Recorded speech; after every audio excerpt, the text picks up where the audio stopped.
So usually when someone thinks of a graveyard, they see something similar to this. A dark, spooky place filled with ghosts and spiderwebs.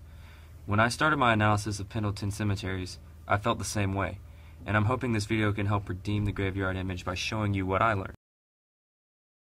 The first thing I noticed was that graveyards are actually planned and the community can buy preset lots to be buried in once they die. I then realized that this is somewhat similar to how cities are planned, specifically for Pendleton.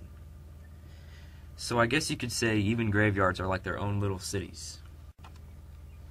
On a much bigger scale, I began my analysis of Pendleton by finding where the community spends its time together. These are known as the nodes of the city.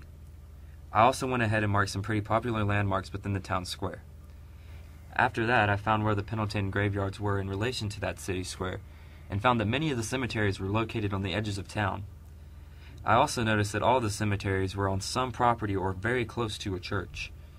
These discoveries gave me a better understanding of the religious and private purposes related to the cemeteries. So as I began to develop my concept, I eventually found that cemeteries aren't necessarily all that spooky, but can actually have a beautiful and peaceful aesthetic to them.